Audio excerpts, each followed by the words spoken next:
ప్రత్యేకత ఏమిటి, మనకు ఏ బాధ్యత ఇవ్వడానికి ఆయన ఆ విధమైనటువంటి సిద్ధపాటు కలిగి ఉన్నాడు అనేటువంటి సంగతులు మనం నేర్చుకుందాం. లూకా సువార్త 19వ అధ్యాయము, లూకా సువార్త 19వ అధ్యాయము 28వ వచనము దగ్గర నుండి చదవండి.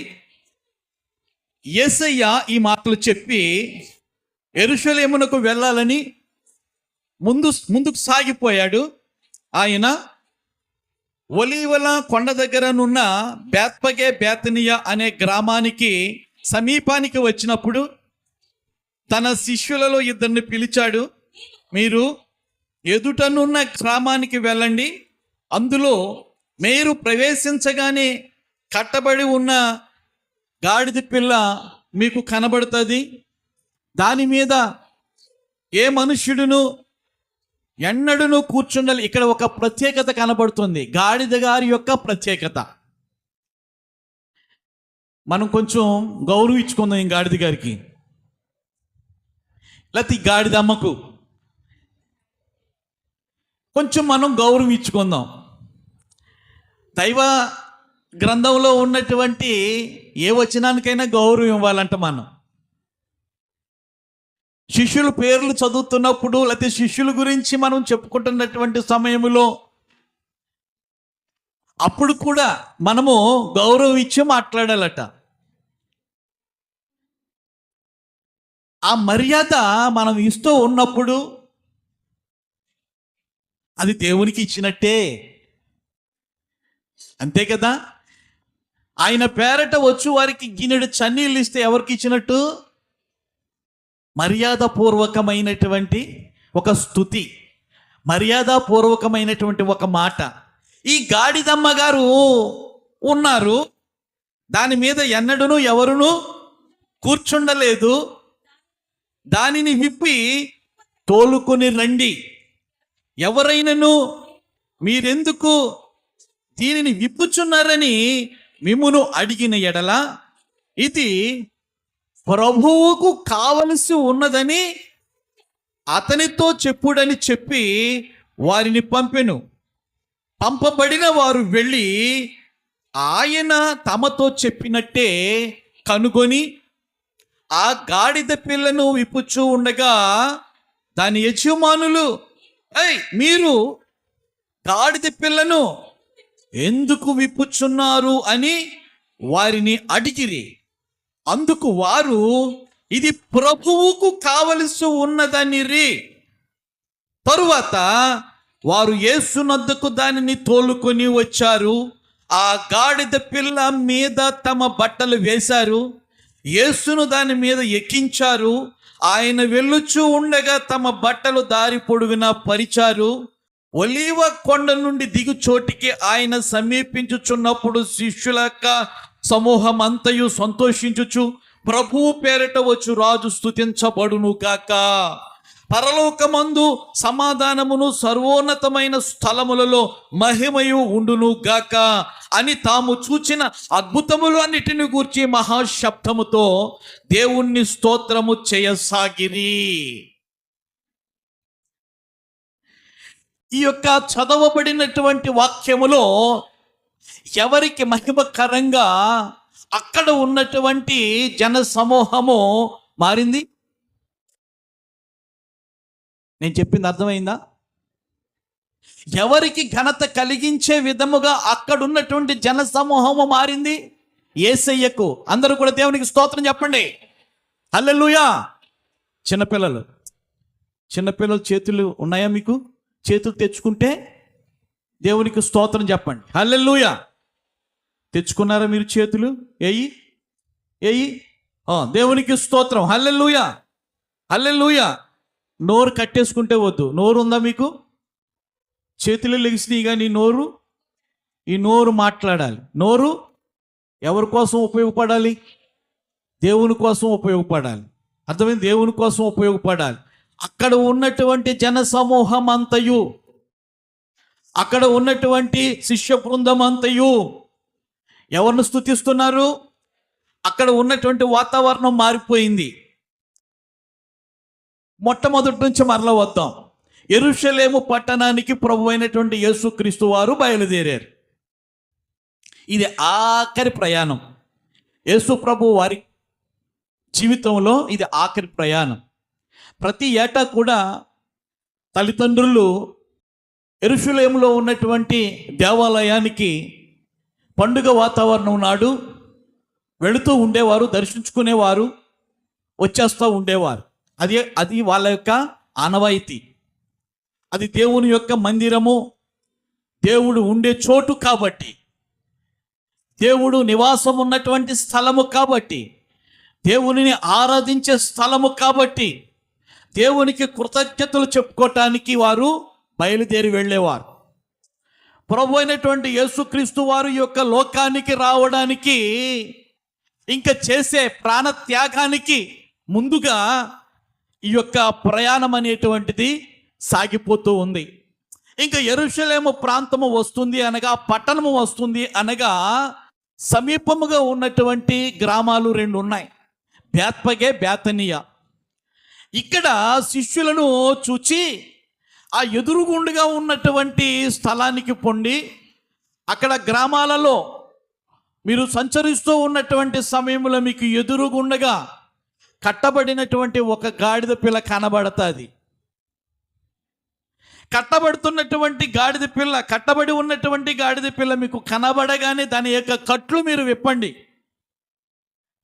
విప్పి తోలుకుని రండి. అప్పుడు శిష్యులు బహుశా ఆయనతో అని ఉంటారు, ప్రభువా అది కట్టబడి ఉంది అని చెప్పేసి మీరు అంటున్నారు, దానిని విప్పమంటున్నారు. ఒకవేళ దానికి సంబంధించినటువంటి యజమాని వచ్చి ఏయ్ అంటాడు, మేము దొంగలం అయిపోతాం కదా. అప్పుడు మేమేం చెప్పాలి? అది ప్రభువుకు కావాలని చెప్పండి, అంతే. అది ప్రభువుకు కావలసి ఉన్నది అని చెప్పండి. అప్పుడు ఏం చేస్తాడు? దానిని పంపిస్తాడు. దీనిని బట్టి మన ప్రభువుల వారికి ఏ జ్ఞానం ఉంది? భవిష్యత్తు జ్ఞానం ఉంది. ఏంటండి? భవిష్యత్తు జ్ఞానం ఉంది. నిజానికి ఆ పట్టణాలకు పోలేదు యేసయ్య, కానీ ఆ యొక్క గ్రామాలలో ఉన్నటువంటి పరిస్థితి తెలుసు. యేసుక్రీస్తు ప్రభు వారు వెళుతూ ఉన్నటువంటి సమయంలో చుట్టూ కూడా గాడిదలేనండి. ఏం చేతనంటే, ఇప్పుడు మనకి మోటార్ సైకిల్ ఎలాగైతే ఉన్నాయో, ఆనాటి కాలంలో ఆనాటి ప్రజలకు అక్కడ వాతావరణాన్ని బట్టి ప్రయాణం చేయటానికి, లేకపోతే బరువులు మోసుకుని పోవటానికి ప్రతి ఇంట కూడా ఏముండేవి? గాడిదలు ఉండేవి. ట్రాన్స్పోర్ట్ అన్నమాట. ఆ గాడిదలను వారు వాడుకునేవారు. సహజంగా గాడిదలను ఎవరు కూడా కట్టరు. ఇక్కడ కట్టబడి ఉన్నటువంటి గాడిద పరిస్థితి చూస్తున్నప్పుడు అదే తనకు ఆఖరి రోజు కావచ్చు, లేకపోతే అది తనకు దుఃఖాన్ని, ఆయాసాన్ని మిగిల్చినటువంటి రోజు కావచ్చు. ఏం చేస్తానంటే, ఏదైనా పశువులను అమ్ముతున్నటువంటి సమయంలో వాటిని స్వేచ్ఛగా వదలరండి. కట్టేసిన తరువాత బేరం పెడతారు. ఏం చేతనంటే, దానిని కొనుక్కోటానికి వస్తున్నటువంటి వారికి దానిని చూపించాలి కదా. ఒకవేళ దానిని విప్పేస్తున్నట్లయితే అది ఎక్కడ గడ్డి మేస్తుందో, అది ఎక్కడ తిరుగుతుందో, అది ఎవరి దొడ్డులో ఉంటుందో, అది ఏ వీధిలో ఉంటుందో తెలియదు. పెంచుకుంటున్నటువంటి ఆ వ్యక్తికి కొంచెం ఆయాసం. కాబట్టి దానిని అమ్మకానికి పెట్టినప్పుడు దానిని కట్టే ఏం చేస్తారండి? మేపుతారు. అవతల వ్యక్తి వచ్చినప్పుడు, ఇదిగోనండి దీనినే నేను అమ్మాలని అనుకుంటున్నాను, అవతల వాళ్ళు మేపుకోవటానికైనా కావచ్చు, లేకపోతే దానిని కోసుకోవటానికైనా కావచ్చు. ఆ పరిస్థితుల్లో ఇక్కడ ఉన్నటువంటి గాడిద కట్టబడింది. బాగా అర్థం చేసుకోండి. ఆ పరిస్థితుల్లోనే ఇక్కడ గాడిద కట్టబడింది. తన కళ్ళ ముందు అనేక గాడిదలు తనకు కనిపిస్తూ ఉన్నటువంటి సమయంలో ఆ గాడిద ఎంత విచారముతో తన యొక్క వ్యధ, తన యొక్క బాధ వెల్లడి చేసుకుంటుందో ఒక్కసారి ఆలోచన చేయండి. అన్ని గాడిదలు నా కళ్ళ ముందు స్వేచ్ఛగా ఉన్నాయి, గాడిదలు అన్నీ కూడా వాళ్ళ యొక్క యజమానులు ఏం చేశారంటే విప్పేశారు. చక్కగా మేస్తూ ఉన్నాయి, చక్కగా తిరుగుతూ ఉన్నాయి, చక్కగా సంతోషంగా ఉన్నాయి, చక్కగా ఆరోగ్యకరంగా ఉన్నాయి. కానీ నా బ్రతుకు ఇలా తగలడింది. అయ్యో, నా యజమానుడు నన్ను కట్టేశాడు. అయ్యో, నా యజమానుడు ఏదో చేయాలని అనుకుంటున్నాడు. నా యజమానుడు నన్ను ఎవరికో అమ్మాలని అనుకుంటున్నాడు. ఒకవేళ ఇది చివరి రోజేమో, ఇదే నాకు చివరి గడియేమో. అయ్యో, నేను ఎంతగా కష్టపడ్డాను, ఎంతగా శ్రమ పడ్డాను. అయ్యో, ఏమిటి నా బ్రతుకు ఇలా తగలడిపోయింది. అయ్యో, నాకు స్వేచ్ఛ లేదా, నన్ను ఎవరు కూడా విమోచించలేరా, నా బాధ ఎవరు కూడా పట్టించుకోలేరా. బహుశా ఈ విధమైనటువంటి ఆతురతతో ఏం చేస్తుంది అనుకుంటుందేమో. దేవునికి స్తోత్రం, హల్లెలూయా. ఏం చేతనంటే ఒక శ్రమ, ఒక కష్టం, ఒక బాధ, ఒక ఇబ్బంది వచ్చినప్పుడు ఏ వ్యక్తి అయినా సరే, ఏ మనిషి అయినా సరే, ఎక్కడ ఉన్నప్పటికీ కూడా నాకు ఈ బాధలో నుండి బయటికి తీసుకొచ్చే వాళ్ళు ఎవరు లేరా, ఈ వ్యాధిలో నుంచి విమోచించే వాళ్ళు ఎవరు లేరా, ఈ సమస్య నుంచి నన్ను బయటకు తీసుకొచ్చే వాళ్ళు ఎవరు లేరా. అయ్యో, నేను ఇన్ని పూజలు చేశాను, ఇన్ని వ్రతాలు చేశాను, నిజంగా దేవుడే కనుక్కున్నట్లయితే నన్ను విమోచించవచ్చు కదా అని చెప్పి ఎవరైనా సరే ఈ యొక్క సృష్టిలో మానవులుగా మనుగడ సాధిస్తూ ఉన్నటువంటి మనకు వచ్చినటువంటి కష్టాలను బట్టి అసలు ఎవరు లేరా, దేవుడు అనేటువంటి వాడు ఉన్నట్లయితే నాకు ఎందుకు వచ్చింది ఈ యొక్క బాధ, నన్ను విమోచించేవాడు లేడా, అవి ఉన్నట్లయితే నన్ను విమోచించవచ్చు కదా అని చెప్పి మనసులో ఎవరైతే అనుకుంటారో దేవుడు తప్పకుండా ఏం చేస్తాడో తెలుసా, సాక్షాత్కరిస్తాడు. దేవునికి స్తోత్రం. ఆయన తన దర్శనం ఇస్తాడు, ఆయన తన స్వరాన్ని వినిపింపచేస్తాడు, ఆయన తన రక్షణను ఇస్తాడు. ఎందుకో తెలుసా, దేవుడు, మన దేవుడు ఎంత సమీపంగా ఉన్నాడో తెలుసా. ఒక్కసారి ఆలోచన చేద్దాం. ద్వితీయోపదేశ కాండము 4వ అధ్యాయం 7వ వచనం. ద్వితీయోపదేశ కాండము 4వ అధ్యాయం 7వ వచనం. ఎలయనగా మనము ఆయనకు మొరపెట్టినప్పుడు ఎలా, మన దేవుడైన యెహోవా మనకు సమీపముగా ఉన్నట్టు మరియు ఏ గొప్ప జన సమూహములోన ఏ దేవుడు సమీపముగా ఉన్నాడు. ఎంత గొప్ప అద్భుతమైనటువంటి మాట. మనము మొరపెట్టినప్పుడల్లా మన దేవుడు ఎంత సమీపముగా ఉన్నాడో అని చెప్పి వ్రాయబడి ఉంది. సృష్టించినటువంటి సృష్టికర్త బాధల్లో ఉన్నటువంటి వారికి, భయాలతో ఉన్నటువంటి వారికి, సమస్యలతో ఉన్నటువంటి వారికి ఎలా ఉన్నాడట, వాళ్ళు మొర పెడతారేమో, వాళ్ళ మొర నేను ఆలకించి వాళ్ళకి సహాయం చెయ్యాలి అన్నట్లుగా సమీపంగా ఉంటాడట. అర్థమైందా? సహాయంగా ఉంటాడంట. 145వ కీర్తనలో ఉన్నటువంటి మాటను బట్టి చూసినప్పుడు 18వ వచనము, తమకు నిజముగా మొర్ర పెట్టు వారికి ఆయన, ఆమేన్, హల్లెలూయా, నిజముగా మొర్ర పెట్టే వారికి ఎలా ఉన్నాడంట, సమీపముగా ఉన్నాడట. నిజముగా మొర్ర పెట్టేవారికి. ఇప్పుడు ఇక్కడ కట్టబడి ఉన్నటువంటి గాడిద తన యొక్క స్థితిని ఏం చేస్తుంది, తెలుపుకుంటుంది. ఇక్కడ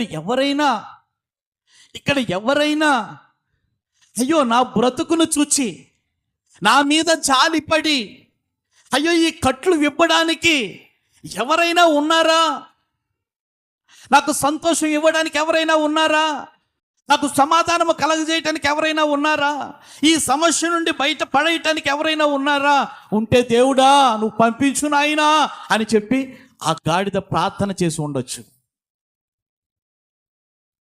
చూసారా? ఏం చేతనంటే నా తల్లి అనుభవం చెప్తున్నాను నేను. 10 నిమిషాల్లో ఇంకా చచ్చిపోవటానికి నిర్ణయం తీసుకుంది నా తల్లి.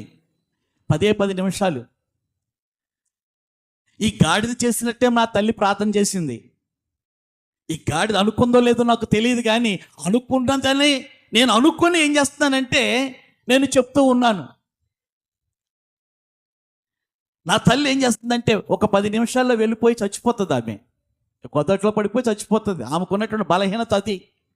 ఏం చేతనంటే తన యొక్క ఆ స్థితిని చూచినటువంటి వారు ఇంకా ఈరోజు రేపు ఆమె చచ్చిపోతుంది అని చేత మనం వెళ్ళి పలకరించాలి, చూడాలి అని చెప్పి వచ్చి ఆమెను చూచి, సుఖం లేదే నీకు అన్నపూర్ణ, కుటుంబానికి సుఖం లేదు, నీకు సుఖం లేదు, ఎంతో కష్టపడుతున్నారు వాళ్ళు, నీ మందులకే తగలేస్తున్నారు అని ముఖం మీద చాలా కఠినంగా మాట్లాడుతూ ఉన్నటువంటి సమయంలో ఇంకా బ్రతికెందుకు, నేను బ్రతికి ఉండటం దేనికి, చచ్చిపోతే బాగుంటుంది కదా అనుకుని ఏం చేస్తుందంటే ఇన్ని పూజలు చేశాను, ఇన్ని వ్రతాలు చేశాను, ఇన్ని తీర్థయాత్రలు తిరిగాను, ఇన్ని మొక్కుబళ్ళు చెల్లించుకున్నాను, అసలు ఏ దేవుడు ఏ దేవత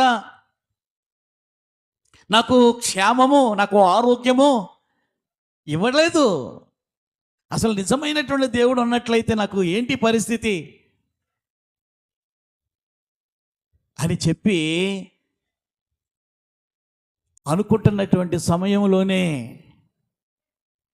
నా తల్లిని ప్రేమిస్తూ ఉన్నటువంటి యేసయ్య ఆ ప్రక్కనున్నటువంటి మనిషిని పంపించి, ఎప్పుడూ రాలేదు ఆమె ఇంటికి, ఒక వృద్ధాప్యంలో ఉన్నటువంటి ఆమెను పిలిపించి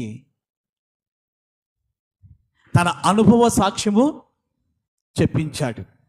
అనుభవ సాక్ష్యము, నేను ప్రభువుని నమ్ముకున్నానమ్మా, ప్రభు గొప్పడు, నేను ప్రార్థన చేశాను, రాత్రి మా అమ్మాయికి 12 బిడ్డనిచ్చాడు, దేవునికి స్తోత్రం, హల్లెలూయా. ప్రభువు కూర్చున్నటువంటి మాటలు ఎప్పుడు నా తల్లి వినలేదు, బైబిల్లో ఉన్నటువంటి సంగతులు ఎప్పుడూ తెలియదు, దేవుని యొక్క సన్నిధిలో ప్రార్థన ఏ విధంగా చేయాలో ఎప్పుడూ ఎరగదు. ఇంతమంది దేవతలు దేవుళ్ళు ఉన్నారు కదా, ఇంత నిష్టగా నేను బ్రతికాను కదా, ఈ కష్టకాల సమయంలో ఎవరు కూడా నన్ను విడిపించలేరా, అసలు దేవుడు ఉన్నాడా ప్రశ్న వేసుకొని మదన పడుతున్నటువంటి సమయంలో నిజమైనటువంటి దేవుడు యేసయ్య తన యొక్క బిడ్డను పంపించాడు. వెంటనే బ్రతకాలన్నటువంటి ఆశ మా అమ్మగారు చెప్పినటువంటి మాటను బట్టి ఈ చచ్చిపోవటం కోసం 4 దినాలు ఏం చేసుకుంది, పోస్ట్ పోన్ చేసుకుంది. పోనీలే ఇంతమందిని నేను ఆరాధించాను కదా, ఒక 4 దినాలు యేసయ్యను ప్రార్థన చేసుకుంటాను, ఆయన నన్ను బాగు చేశాడు అంటే ఇంకా ఆయనతో నేను నడుస్తాను, ఆయన దగ్గర నేను ఉంటాను అన్నట్లుగా ఆమె ఏం చేసింది, సమర్పణ చేసుకుంది. సమర్పణ చేసుకొని వచ్చిరానటువంటి ప్రార్థన చేయటం మొదలెట్టింది. 4 దినాలని చెప్పి ఎప్పుడైతే అనుకుందో 4వ దినంలోనే ఏం చేశాడు దేవుడు, యేసయ్య ఆమెకున్నటువంటి వ్యాధి కుక్కట వేళలో నుంచి పెకలించాడు. ఆమేన్. ఆమె పొంది ఉన్నటువంటి స్వస్థత, ఆమె పొందుకున్నటువంటి విడుదల ఆ ఇంటిలో ఉన్నటువంటి 10 మంది వెంటనే మారు మనసు పొందటం జరిగింది. ప్రభువులో ఇంత శక్తి ఉందా, ప్రభు యొక్క ప్రార్థన చేసుకుంటే ఈ విధంగా సహాయం చేస్తాడా, అయ్యో ప్రభువుని గురించి మనం ఇంకా తెలుసుకోవాలి. ప్రభు అంటే ఎవరు, ఆయన ఏమై ఉన్నాడు, ఆయన ఏ దేశానికి సంబంధించినటువంటి వాడు, ఈ విషయాలన్నీ కూడా తెలుసుకోవాలని ఆరాటం కలిగి మా నాన్నగారు బైబిల్ కొనుక్కొని చదవటం మొదలు పెడితే సృష్టించినటువంటి సృష్టికర్త నేనే అని చెప్పి యేసయ్య మాట్లాడాడు. దేవునికి స్తోత్రం, హల్లెలూయా. ఇక్కడ కట్టబడి ఉన్నటువంటి గాడిద యొక్క పరిస్థితి తాను తెలుసుకుంది. ఇన్ని గాడిదలు ఎలాగున్నాయి, స్వేచ్ఛగా జీవిస్తున్నాయి.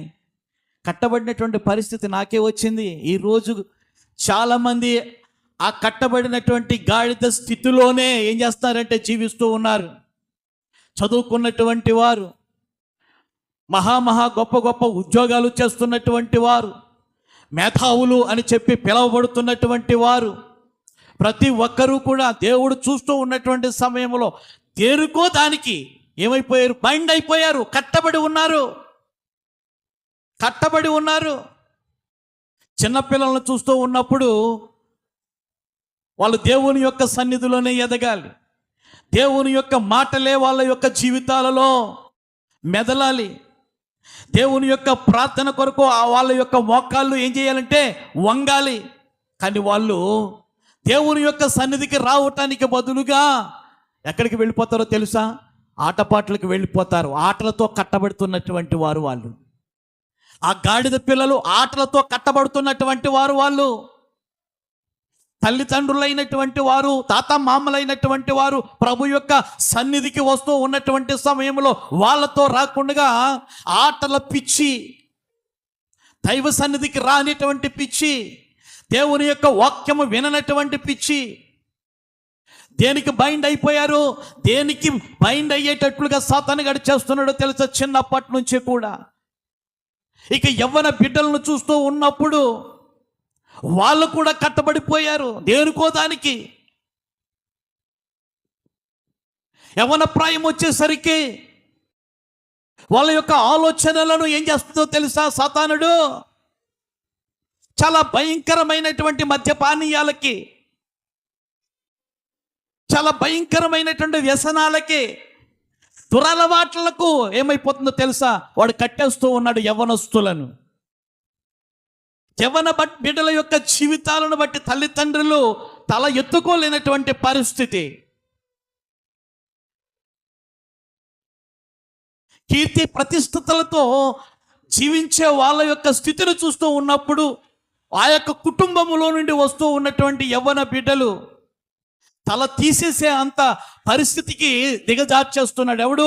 సాతానుగాడు. చాలా జాగ్రత్త సుమా.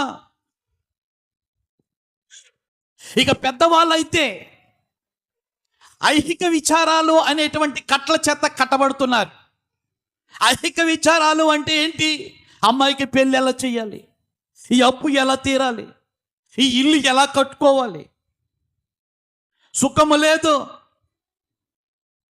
ప్రయాసపడి భారము మోసుకొనుచున్న సమస్తమైన ప్రజలారా మీరు నా యొద్దకు రండి, నేను మీకు విశ్రాంతిని ఇస్తాను అని చెప్పి యేసయ్య మాట్లాడుతూ ఉన్నాడు. ఆయన ఎక్కడున్నాడంటే సమీపముగా ఉన్నాడు. నువ్వు ప్రార్థన చేస్తే నీ గోడు వినే అంత సమీపముగా ఉన్నాడు. దేవునికి స్తోత్రం, హల్లెలూయా.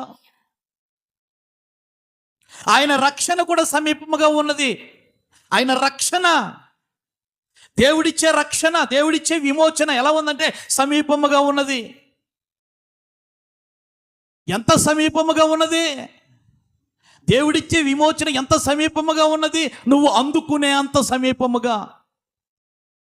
ప్రభునందు ప్రియమైనటువంటి వారులారా, ఈరోజు మట్టలాదివారము సందర్భముగా యేసుక్రీస్తు ప్రభు వారు కట్టబడి ఉన్నటువంటి గాడిదకు ఎంత సమీపముగా వచ్చేసాడో. సృష్టించినటువంటి సృష్టికర్త కూడా బాధల్లో ఉన్నటువంటి వారికి, భయాల్లో ఉన్నటువంటి వారికి, సమస్యలతో ఉన్నటువంటి వారికి, చావు బ్రతుకుల మధ్య కొట్టిమిట్టలాడుతున్నటువంటి వారికి ఎలా ఉన్నాడో తెలుసా? సమీపముగా ఉన్నాడు. వారిని విమోచించడానికి, ఆమేన్, వారిని విమోచించడానికి, వారి కట్ల నుండి విమోచించడానికి ఆయన ఎలా ఉన్నాడంటే సమీపముగా ఉన్నాడు. నేను అనుకోవటం ఏమిటంటే, దీనికి ఈ పరిస్థితి దాపురించినప్పుడు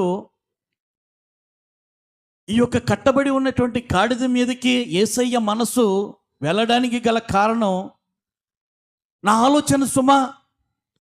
యోసేపు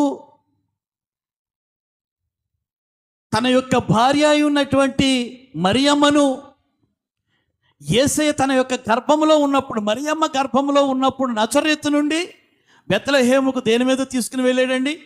గాడిద మీద తీసుకుని వెళ్ళాడు. ఆ గాడిద తాలూకు ఉన్నటువంటి వంశములో నుండి వచ్చినటువంటి గాడిదేమో ఒకవేళ ఇది. ఇప్పుడు ఈ యొక్క గాడిద దేనికి దగ్గరగా ఉంది? మరణానికి దగ్గరగా ఉంది, విషాదానికి దగ్గరగా ఉంది. యజమానుడు కట్టేశాడు, దానికి స్వేచ్ఛనే ఇవ్వట్లేదు, బంధించేశాడు.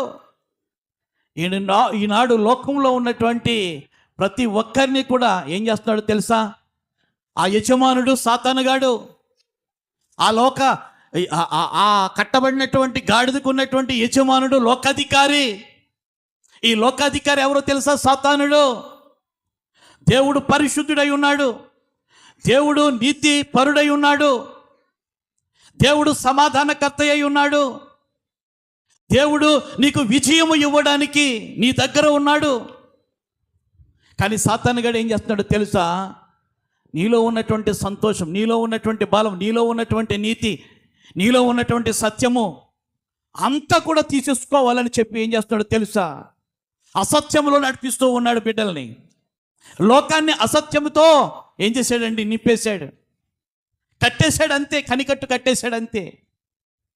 ఈరోజు అనేక కట్టల చేత ఏమవుతుందో తెలుసా? లోకం కట్టబడి ఉంది. అయితే ఈ కట్లను దేవుడు విప్పడు. బాగా అర్థం చేసుకోండి. ఈ కట్లను ప్రత్యేకించి దేవుడు యేసయ్య ఇప్పడు. ఇప్పలేడా అంటే ఆయన ఇప్పడు. ఇప్పే వాళ్ళని పెడతాడు. ఆమేన్. అర్థమైంది కదా? విప్పే వాళ్ళని పెడతాడు. నీ దగ్గరే ఉంటాడు, కానీ విప్పే వాళ్ళని ఏం చేస్తాడో తెలుసా? పెడతాడు. ఇప్పుడు యేసుక్రీస్తు ప్రభు వారు వెళుతూ ఉన్నారు. వెళుతూ ఉన్నటువంటి సమయంలో కట్టబడి ఉన్నటువంటి గాడిద తన యొక్క దృష్టిలో పడింది. కానీ యేసయ్య వెళ్ళి విప్పాడా?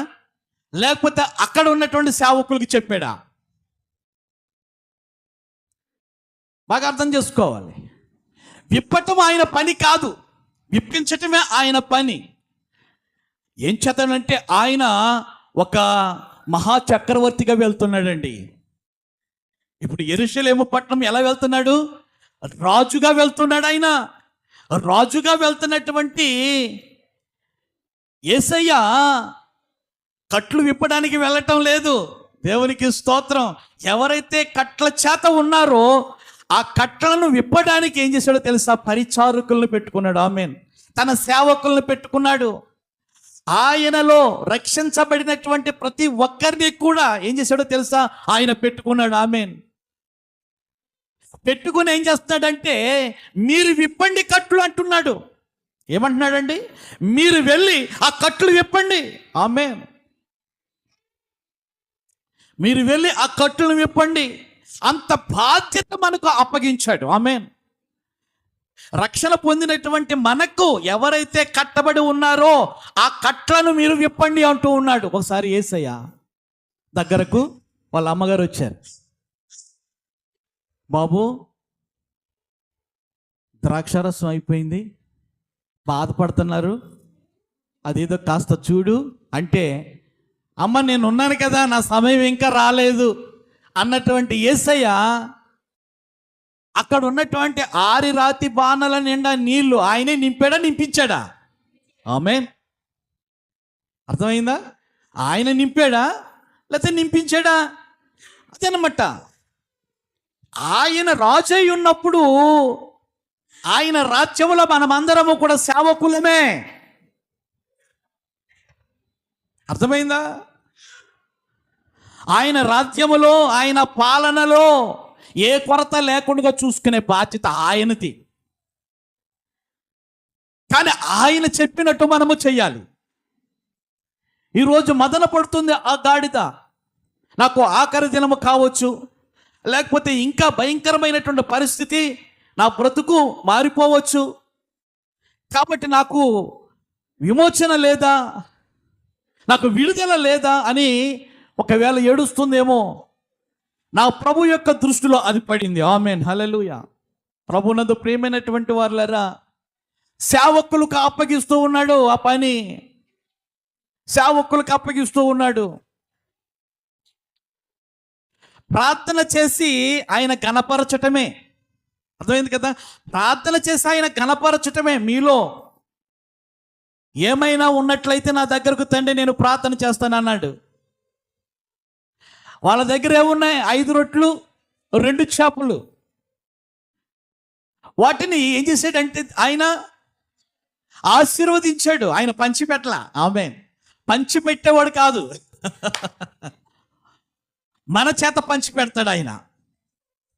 మన చేత పంచిపెట్టిస్తాడు ఆయన. మనము ఆయనకు పరిచారకులము. ఆయన దగ్గర ఉన్నటువంటి శిష్యులు కట్లను విప్పారు. గాడిద కట్లు విప్పారు. నేను వెళ్ళను ప్రభువా, నా వల్ల కాదు అని చెప్పి వాళ్ళు అనలేదు. ప్రభునందు ప్రియమైనటువంటి వారులారా, ఈ యొక్క సబ్జెక్టును బట్టి, ఈ యొక్క మాటలను బట్టి, ఒకవేళ మీరు వస్తున్నారు, మీ హృదయాలలో లేకపోతే మీ యొక్క కుటుంబాలలో దేవుడిచ్చినటువంటి రక్షణను బట్టి సంతోషమే. కానీ అదే సమయంలో మీకు ఒక బాధ ఉంటుంది. ఏంటో తెలుసా? అయ్యో, నా భర్త త్రాగుడి చేత కట్టబడి ఉన్నాడు, నా భర్త భయంకరమైనటువంటి మద్యపానానికి ఏమైపోయాడు, లోబడిపోయాడు. అయ్యో, నా భర్త వ్యభిచారానికి లోబడిపోయాడు, కట్టబడిపోయి ఉన్నాడు. ఆ బాధ్యత ఎవరిదే?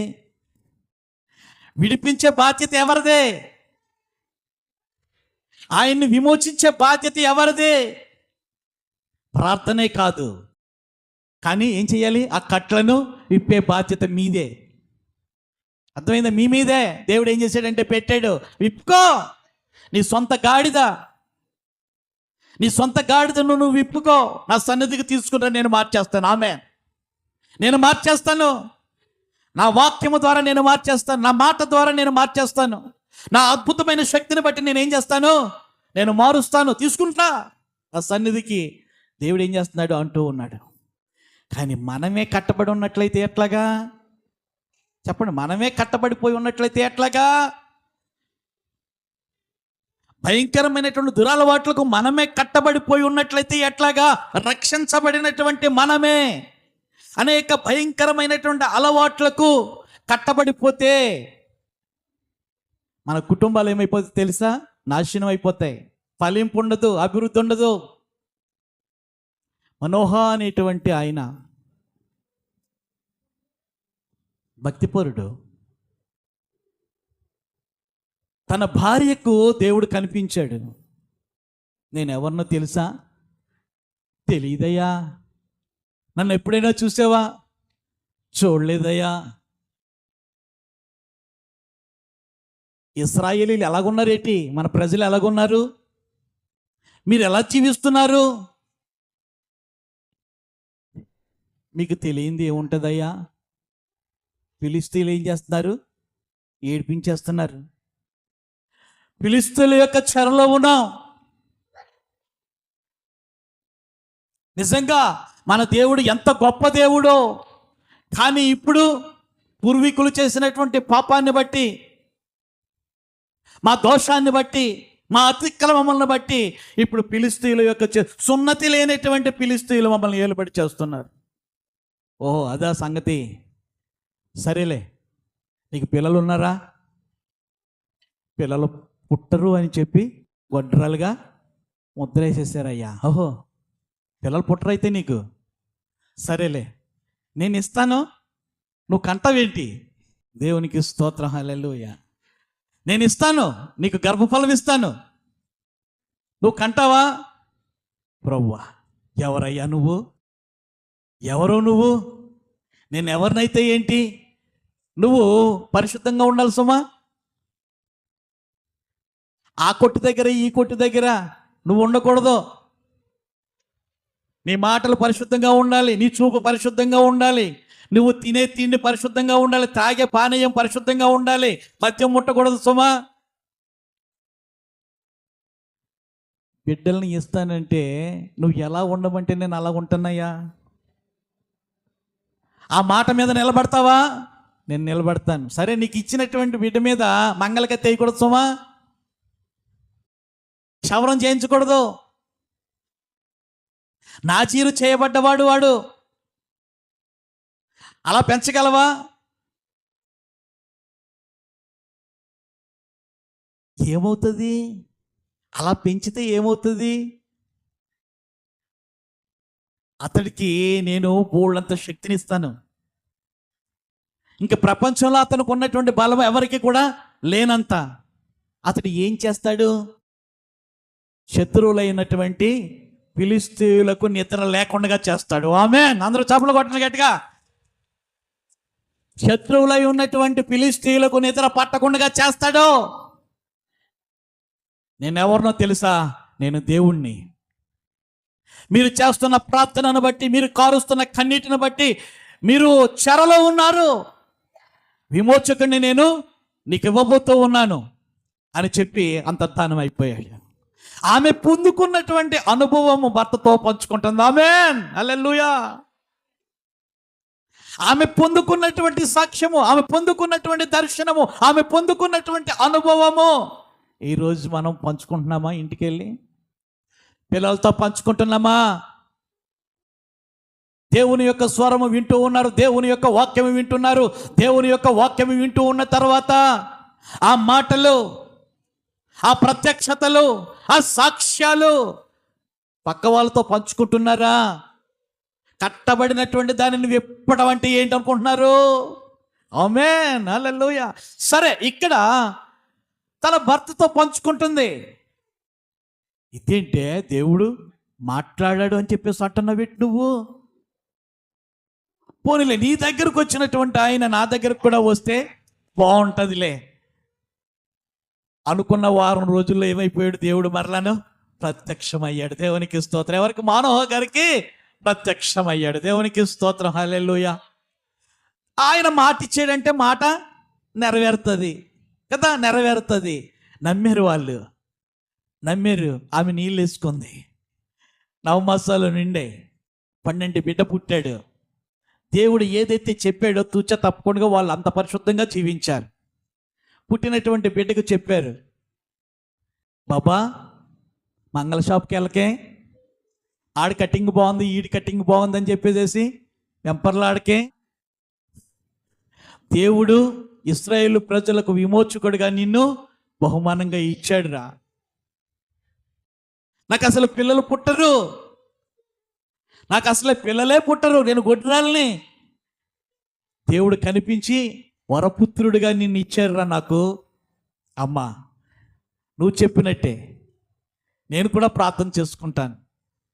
దేవా, నాకు ఇచ్చినటువంటి కృపను బట్టి వందనాలయ్యా. నన్ను చక్కగా ప్రార్థనలో నడిపిస్తున్న నా తల్లిని బట్టి, తండ్రిని బట్టి నీకు స్తోత్రాలయ్యా. బాల్యం బాగానే గడిచిపోయింది, బాల్యం బాగానే గడిచిపోయింది.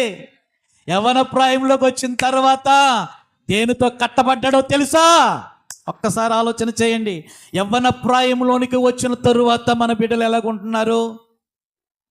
వ్యభిచారపు కట్లతో కట్టబడిపోయాడండి. న్యాయాధిపతుల గ్రంథం 15వ అధ్యాయం చూస్తూ ఉన్నప్పుడు ఒకసారి చూడండి. న్యాయాధిపతుల గ్రంథం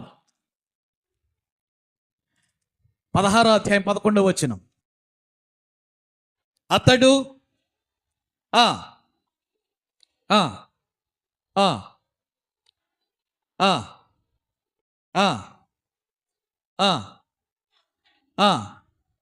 చాలా భయంకరమైనటువంటి పరిస్థితికి దిగజారిపోయాడు.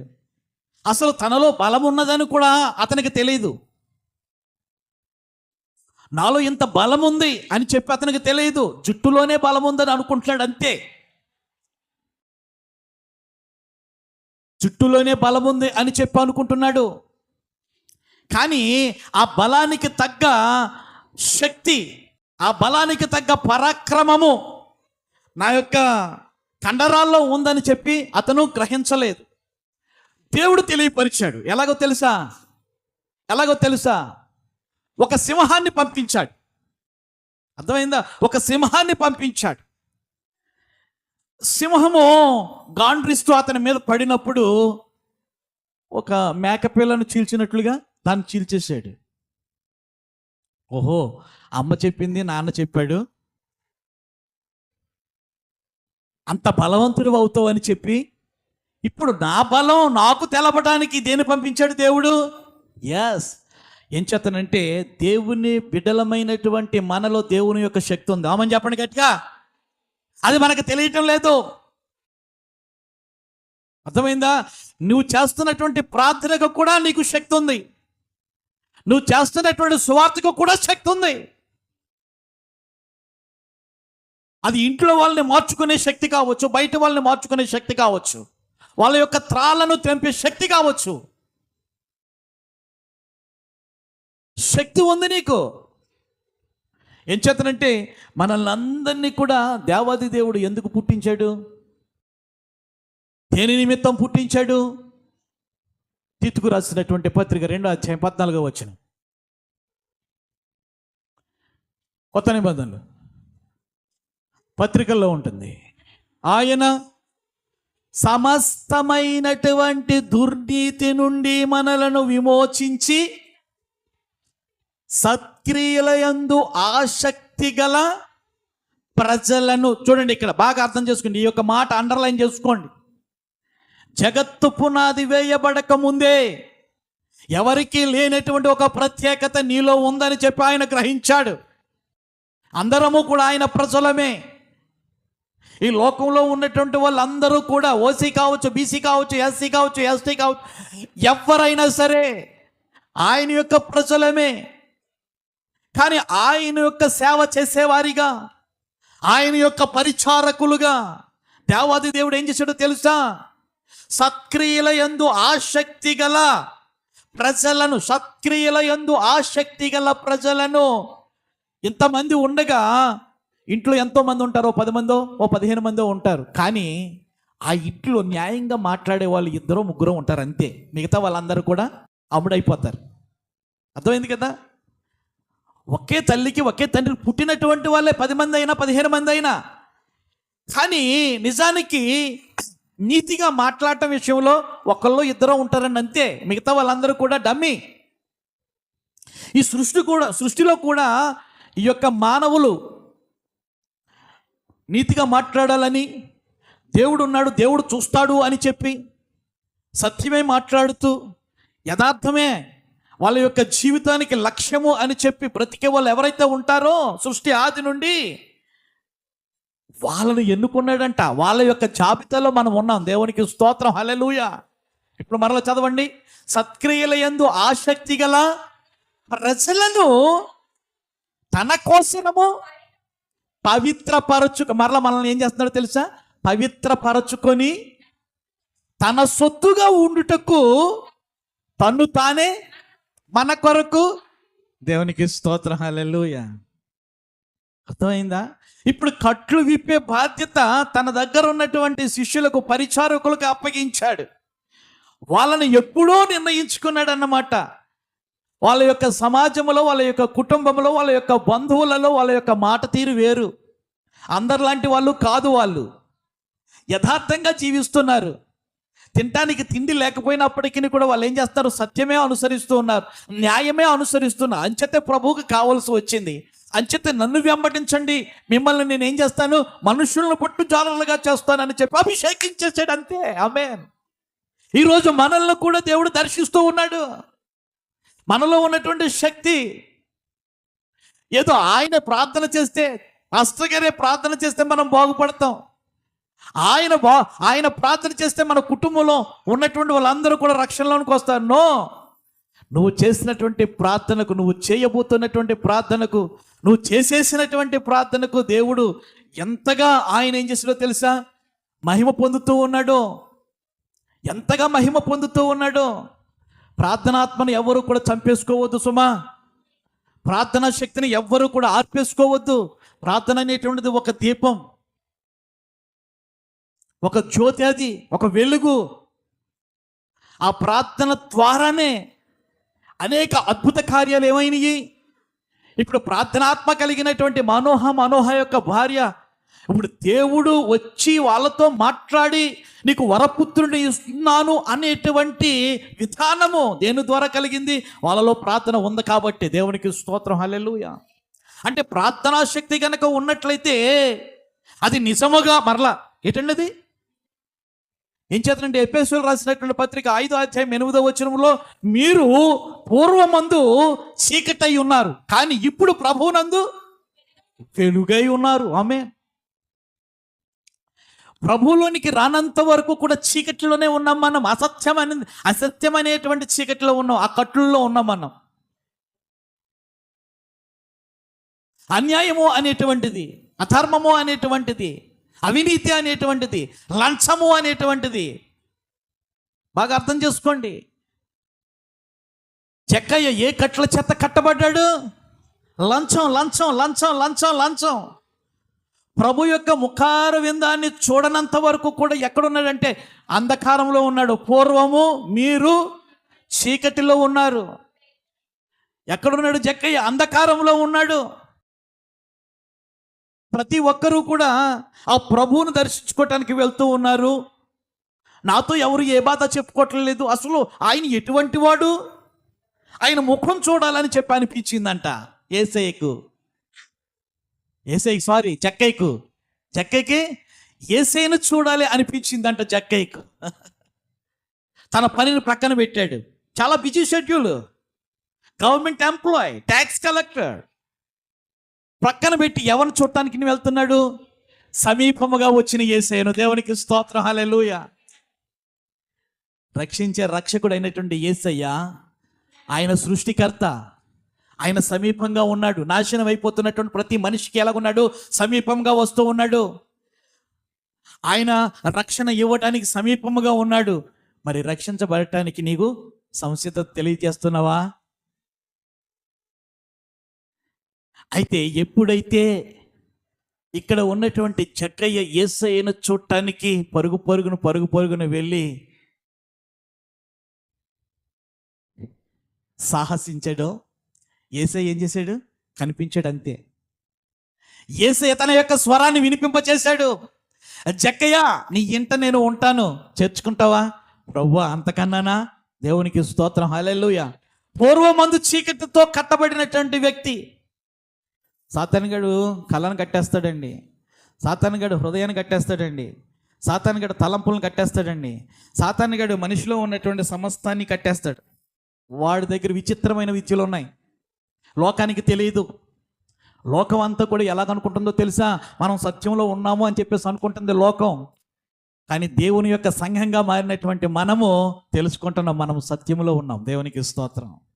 మన యేసయ్య అంటున్నాడు కదా, నేనే మార్గము, నేనే సత్యము, నేనే జీవం. ఆమేన్. యేసు ప్రభులో ఉన్నటువంటి సత్యానికి మనం బైండ్ అయిపోయాం. అపవాది వచ్చి మనల్ని కట్టాలని ప్రయత్నం చేస్తున్నప్పటికీ కూడా ఆ కట్టలను తెచ్చుకోవాలి. మనం వాక్యం వింటున్నాం కదా, ప్రార్థన చేస్తున్నాం కదా, అర్థమైందా? ఎప్పుడైతే యేసయ్య తన యొక్క మనోనేత్రాలను తెరిచాడో జక్కయ్యకు, ఇంకా ఏ కట్ల చేత కట్టబడలేదండి. నేను ఏ కట్ల చేత కట్టబడి నేను అన్యాయంగా వసూలు చేశానో, అక్రమార్చన, మరలా ఎవరి దగ్గర అయితే అన్యాయంగా తీసుకున్న 4 వంతులు నేను ఇచ్చేస్తానని అన్నాడు. అర్థమైందా?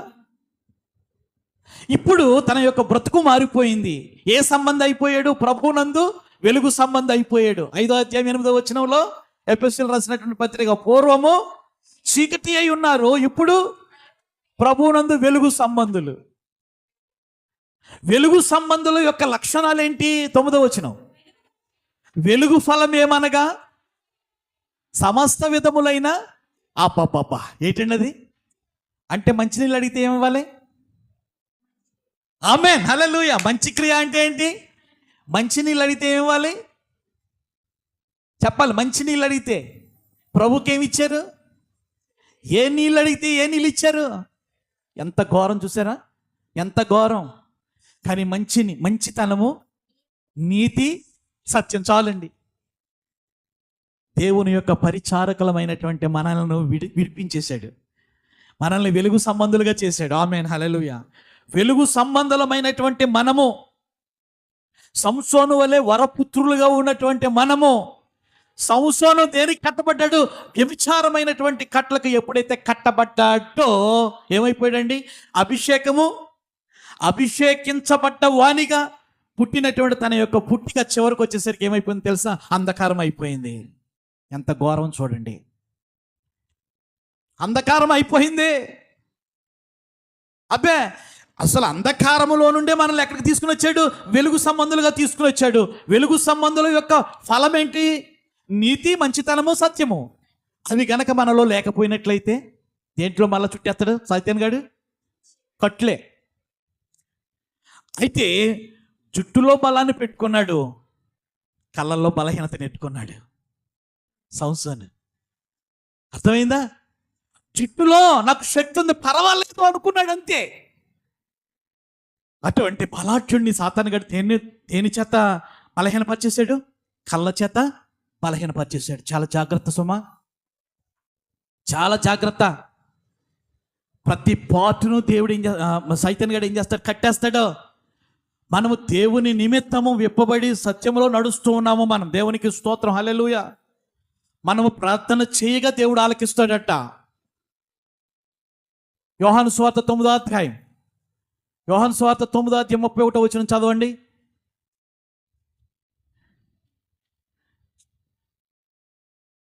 యోహాను సువార్త 9వ అధ్యాయం 31వ వచనం.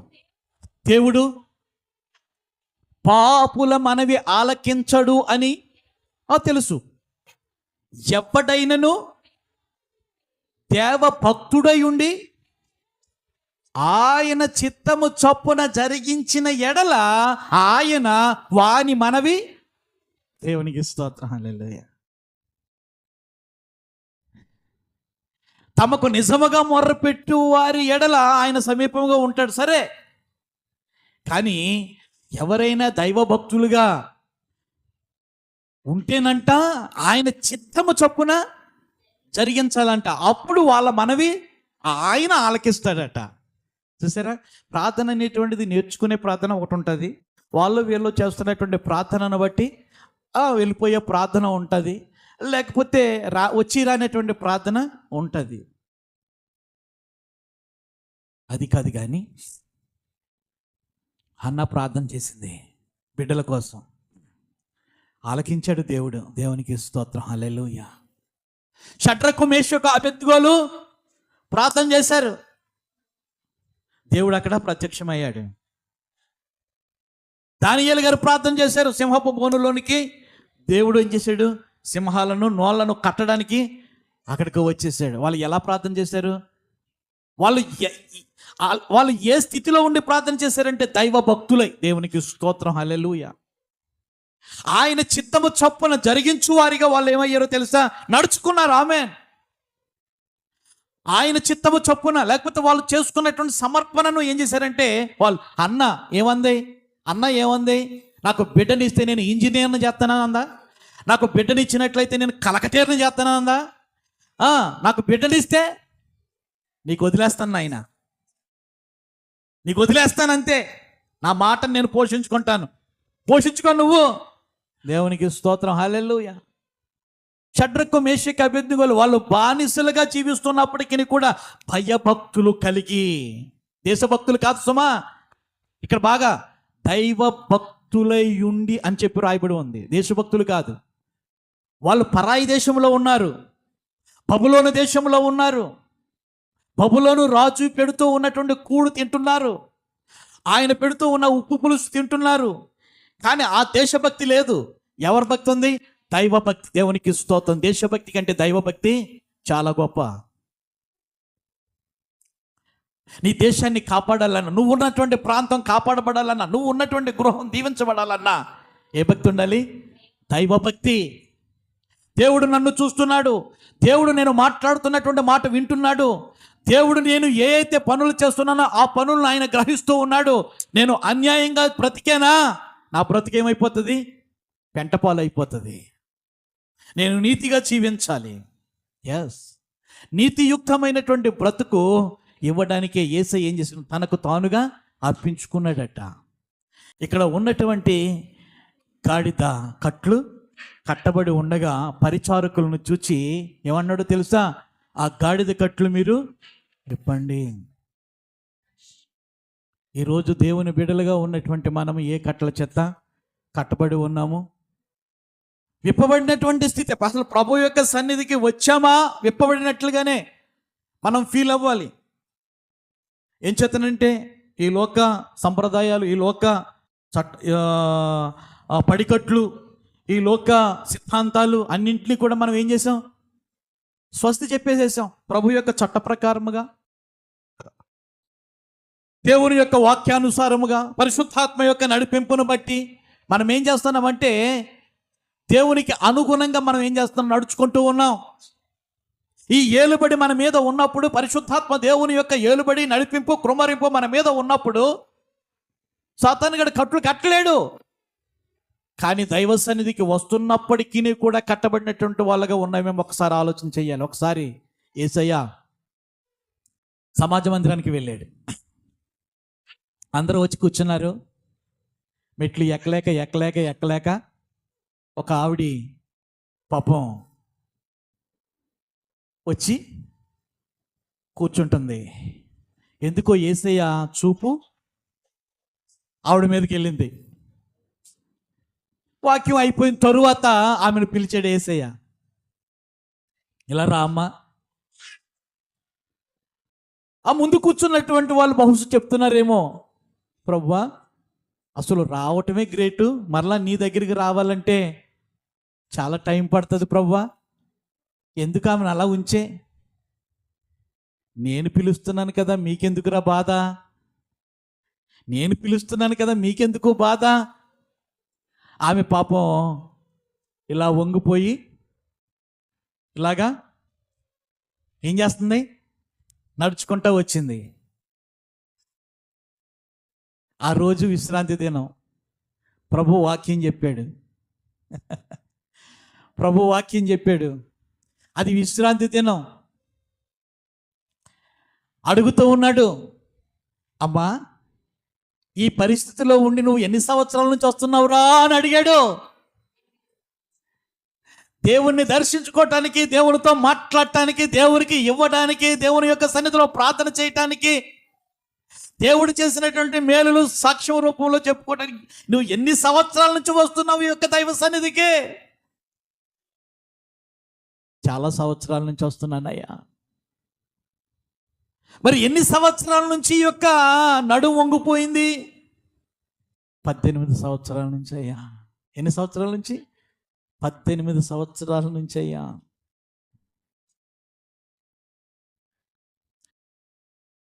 బాగుపడాలని అనుకుంటున్నావా?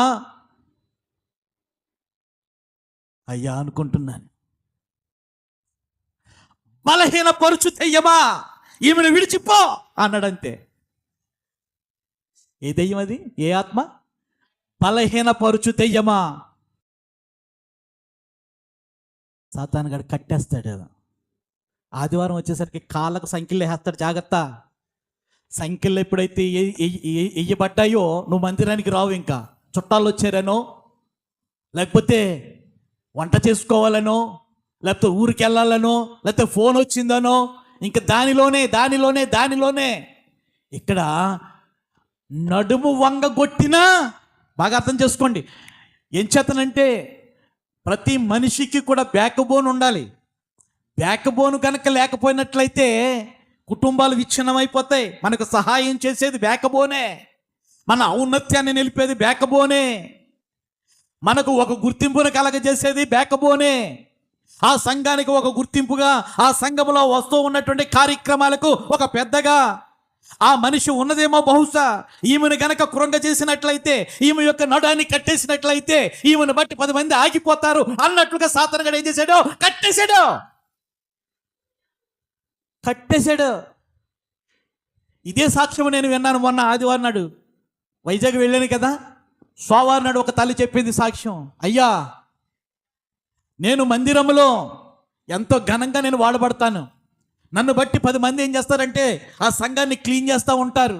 వంటలైనా వడ్డింపైనా నాదే అని చెప్పి సాక్ష్యం చెప్పింది. అయితే ఏం చేసింది సైతానుగాడు ఏం చేశాడో తెలుసా?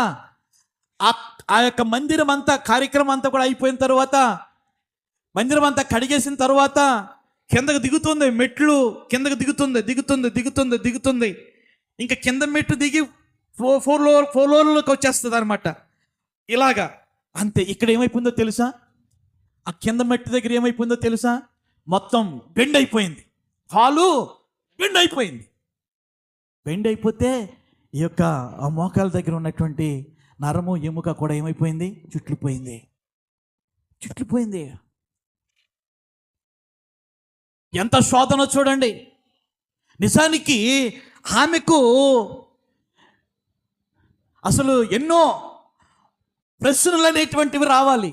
ఎన్నో ప్రశ్నలు. నేను ఇంత సేవ చేస్తున్నాను కదా, ఈ మందిరానికి సేవ చేస్తే నా బ్రతుకు భారతది, లేకపోతే నా కుటుంబం బాగుంటుంది, ఆశీర్వాదకరంగా ఉంటుంది. దైవజనులు చెప్తున్నారు, వాక్యంలో రాయబడి ఉంది.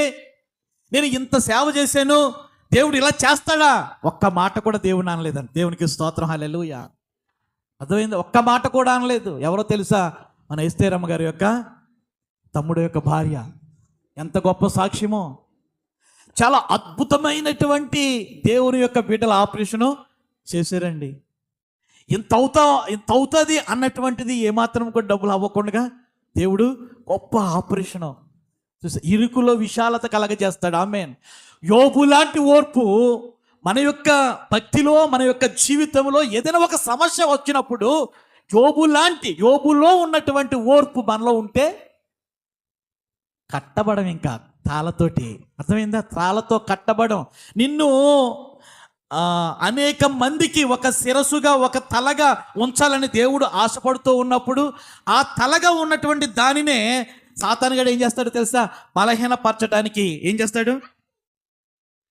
నువ్వు అనుకుంటావు నేను మందిరానికి వెళ్ళి ఈరోజు నేను మంచి సాక్ష్యం చెప్పాలి, నేను దేవుని చేత కాపాడబడ్డాను, లేకపోతే దేవుని యొక్క కృప చేత నేను దీవించబడ్డాను అని చెప్పి నీకు అనిపిస్తుంది. అనిపించినటువంటి దానిని ఏం చేస్తావు తెలుసా? సాక్ష్యం రూపంలో నేను కనపరచాలి, దేవుణ్ణి స్తుతించాలని చెప్పేసి అనుకుంటావు. కానీ అప్పుడే కాళ్ళకు సంఖ్యల్లా సాతానికి డేహేస్తాడు. చాలా జాగ్రత్త సమా, చాలా జాగ్రత్త. చాలా దగ్గర బంధువులే కాల్ చేస్తారు, ఈవేళ ఫంక్షన్ ఉంది రావాలి. ఇలా అనేక మంది ఏమైపోతున్నారో తెలుసా? ఆర్థిక పరిస్థితులు అనేటువంటి కట్ల చేత కట్టబడి బలహీనమైపోతున్నారు. దేవుని యొక్క సన్నిధి అంటే మాటల ఇది రాజభవనం. ఆమేన్. ఇదేంటండి? రాజ్యభవనం. నిన్ను రక్షించడానికి చేరుకొచ్చేసాడు నా యేసయ్య. ఈరోజు నువ్వు కట్టబడి ఉన్నావని నిన్ను విప్పడానికి నీ యొక్క కట్టల నుండి బయటకు తీసుకుని రావాలని పరిచారకులను దేవుడు ఏం చేశాడంటే పెట్టాడు. ఒక్కొక్క సాక్ష్యం ఉన్నదంటే నీ యొక్క బలహీనతల నుండి నువ్వు బయటికి రావాలి. ఒక్కొక్క సాక్ష్యం విన్నావు అంటే, అమ్మ ఎన్ని సంవత్సరాల నుంచి రా నీకు ఈ యొక్క పరిస్థితి అంటే 18 సంవత్సరాల నుంచి. దేవునికి స్తోత్రం. కట్లు అని రాయబడి ఉంది అక్కడ. ఏమనుంది? కట్లు. అబ్రహాము కుమార్తె అయి ఉన్నప్పటికీ కూడా నిన్ను కూడా సైతాను గడ కట్టేశాడా? సరేలే నేను విప్పేస్తున్నానని చెప్పేసి యేసయ్య ఏం చేశాడు? నడు అని చెప్పేసి అన్నాడు.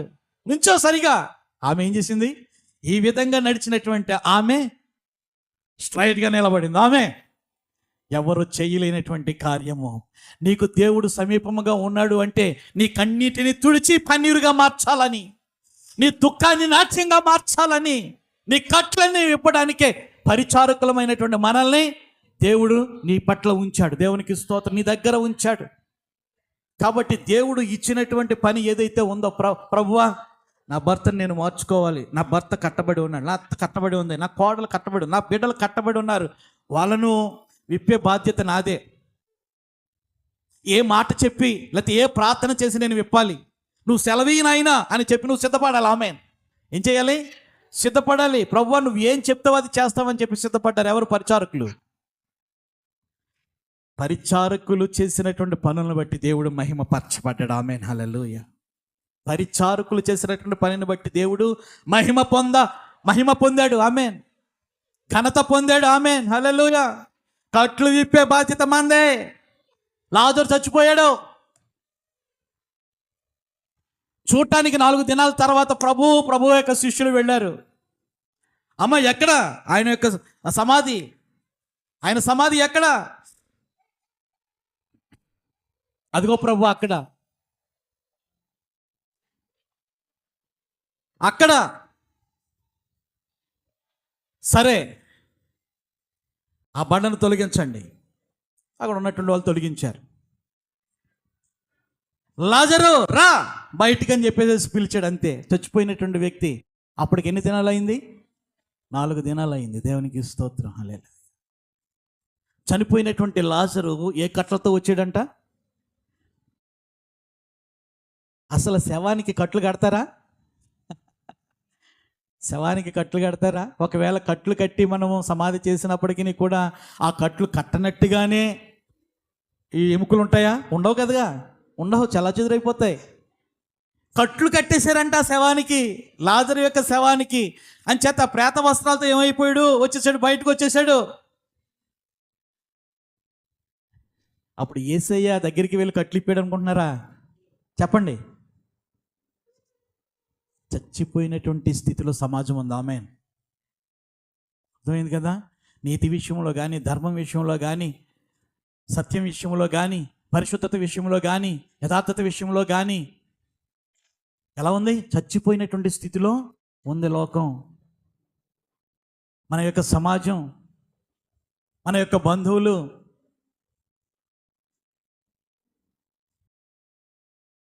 బ్రతుకుతున్నావు అన్న పేరు మాత్రం ఉంది కానీ నువ్వు మృతుడివే. ఎలాగా? నువ్వు మృతుడివే. వాక్యం చెప్తుంది, బ్రతుకుతున్నావు అన్న పేరు మాత్రం ఉంది కానీ నువ్వు మృతుడివే. చాలా జాగ్రత్త సుమా. అక్కడ ఉన్నటువంటి పరిచారకులను చూసి ఏమన్నాడో తెలుసా? ఆ కట్టలను విప్పండి. బ్రతికించటం నా వంతు, ఇక నడిపించటం మీ వంతు. ఆమేన్. అర్థమైంది కదా? బ్రతికించడం, రక్షణ ఇవ్వటం నా వంతు, ఆ రక్షణను కాపాడుకోవటం మీ వంతు. అర్థమైందా? వెలిగించబడి ఆరిపోతున్నటువంటి వారికి ఆరిపోయే స్థితిని మీరు ఇవ్వకండి దయించి. వారిని ఏదో ఒక మాటల చేత చైతన్యపరిచి, అమ్మ మన దేవుడు సర్వశక్తిమంతుడు, కొడతాడు పెడతాడు. ఏం చేతనంటే గాయము చేయవాడును నేనే, గాయమును కట్టువాడును నేనే అని చెప్పి ఆయన అంటున్నాడు. తలగా ఉండటానికే ఆయన మనల్ని ఎన్నుకున్నాడు, పరిశుద్ధులుగా ఉండటానికి ఆయన పిలుచుకున్నాడు. అర్థమైందా? మంచి కార్యాలు చేసేవారిగా, సత్క్రియలు చేసే జనాభాగా మనం ఉండటానికని చెప్పి మనల్ని ఏం చేశాడు? పవిత్రపరుచుకొని ఆయన ఏర్పాటు చేసుకున్నాడు. అందుకే ఆయనే అప్పగించబడ్డాడమ్మా. కాబట్టి ఇంక వేరే కట్లు కట్టుకోవద్దు. ఆదివారం వచ్చేసరికి, శుక్రవారం వచ్చేసరికి కట్లు వద్దు. కట్లు విప్పుకోండి. విప్పుకొని పరిశుద్ధుడైనటువంటి దేవుని యొక్క సన్నిధికి రండి. అప్పుడు నువ్వు ఏమవుతావు తెలుసా? ఘనపరచబడతావు. కట్టబడినటువంటి గాడిద కట్లు విప్పబడినప్పుడు, యేసయ్య దగ్గరికి వచ్చినప్పుడు, యేసయ్య దానిని ఎక్కినప్పుడు దానికి ఏం కలిగింది? ఆమేన్. ఘనత కలిగింది. ఆమేన్. ఎంత ఘనత కలిగింది?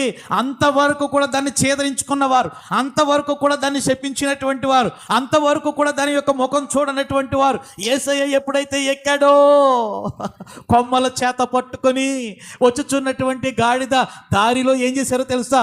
బట్టలు పరిచారంట. ఇప్పుడు ఎవరికి ఘనత? నీ బ్రతుకును అంత ఘనతగా మార్చాలని నా యేసయ్య, ఏమండి, మన యేసయ్య, మన దేవుడు అంత ఖ్యాతినివ్వాలి. ఏం చేతనంటే దేవుడు శ్రీమంతుడు. ఆయన బిడ్డలమైనటువంటి మనము కూడా అంత ఉన్నతమైనటువంటి స్థితిలో ఉండాలని చెప్పి, అందరికీ పెట్టేవారిగా ఉండాలని చెప్పి ఆయన చూస్తూ ఉన్నప్పుడు ఎవరైనా వచ్చి పెడతారా, ఎవరైనా వచ్చి ఇస్తారా అన్నటువంటి చూపులు చూడకూడదు. ఇంకా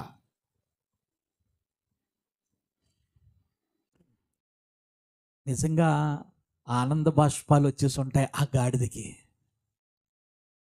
కదా. అయ్యా, కట్లు కట్టేసిన నన్ను ఎంతగా హింసించాడో యజమానుడు. నీళ్లు పెట్టేవాడు కాదయ్యా, మేత వేసేవాడు కాదయ్యా. ఏదైనా ఒక పేడేస్తే ఇక్కడేసావా అని చెప్పి కొట్టేవాడయ్యా. సుఖం లేదయ్యా, సౌఖ్యం లేదయ్యా, ఆరోగ్యం లేదయ్యా. అయ్యా మహనీయ, నాకు ఎంత వైభోగమా, నాకు ఇంత సంతోషమే, ఇంత ఘనత. అయ్యా నువ్వు దిగొద్దయ్యా, నీ భారం నేను మోస్తానయ్యా. సమర్పణ. హల్లెలూయా. నన్ను విమోచించావయ్యా, నువ్వు నన్ను విమోచించావు నువ్వు. అయ్యా చాలయ్యా, నా కట్లు నీ సేవకులు వచ్చి విప్పారయ్యా, నా యజమానుడు వచ్చి ఏయ్ అన్నారయ్యా. ఇది ప్రభువుకి కావాలని చెప్పి కళ్ళెర్ర చేశారు. ఎవరో? మీ దాసులు, మీరు పంపించినటువంటి పరిచారకులు. వెంటనే బెదిరిపోయాడయ్యా మా యజమాని, వెంటనే బెదిరిపోయాడయ్యా. ఎవరండి ఆ యజమానుడు? ఎవరో యజమానుడు? గాడిద స్థితిలో ఎవరుంటారు తెలుసా? మనమే. అర్థమైందా? గాడిద స్థితిలో ఉన్నటువంటి వాళ్ళము మనమే. ఈ లోకంలో ఉన్నటువంటి మానవులందరినీ కూడా సాతానుడు ఏం చేశాడంటే హిప్నాటైజ్ చేసి అసత్యంలో బంధించేశాడు, అంధకారంలో బంధించేశాడు. అంచేతే పూర్వం మనం అంధకారంలో ఉన్నాము, కుట్టిమిట్లాడుతూ ఉన్నాము. ఎక్కడ సత్యం ఉంది, ఎక్కడ పరిశుద్ధత ఉంది అని చెప్పి వెతికాం, కానీ పరిశుద్ధత దొరకలా, సత్యము దొరకలా. కానీ యేసయ్య సత్యవంతుడే మనల్ని ఏర్పాటు చేసుకున్నాడు. నా తల్లిని ఏర్పాటు చేసుకున్నాడు, నా తల్లి ద్వారా కుటుంబాన్ని ఏర్పాటు చేసుకున్నాడు, మా ద్వారా ఎంతమందిని ఏర్పాటు చేసుకున్నాడు. ఇప్పుడు చెప్తాను చూడండి.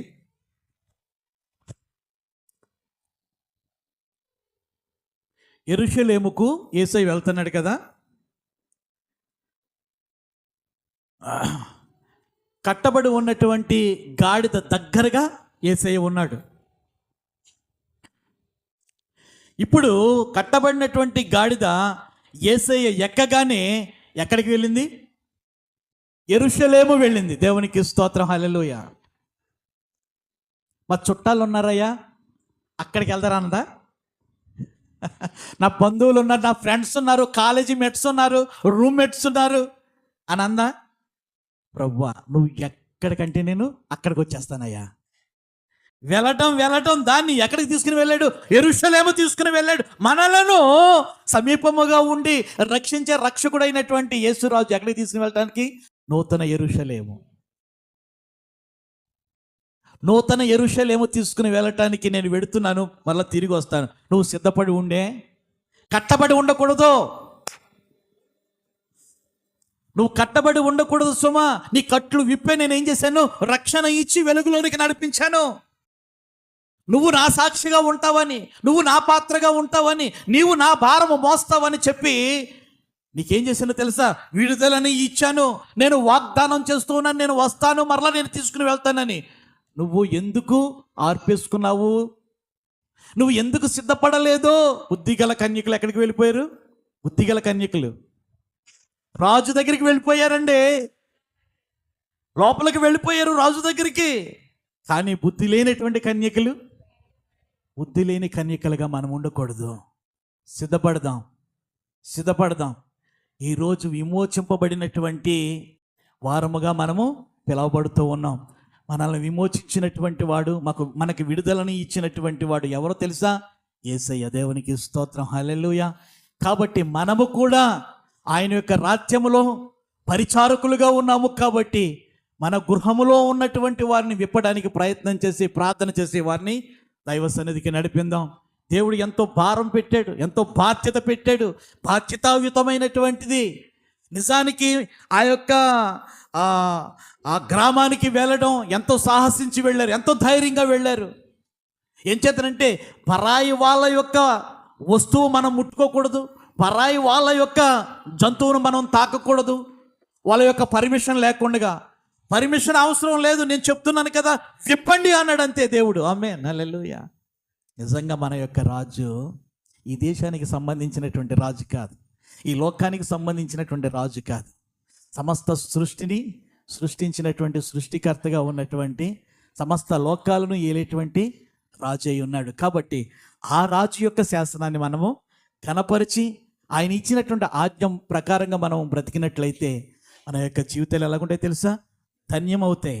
కట్టబడినటువంటి గాడిద విప్పబడినప్పుడు, దేవుని యొక్క భారం అది మోసినప్పుడు దానికి ఘనత కలిగినట్లుగా, దానికంటే ఎక్కువ ఘనత నీ కుటుంబానికి, నీ యొక్క సంఘానికి, నీ యొక్క గ్రామానికి కలిగేటట్లుగా పరిశుద్ధాత్మ దేవుడు నడిపించి బలపరచునుగాక. అందరూ కూడా కళ్ళు మూయండి, ప్రార్థన చేసుకుందాం.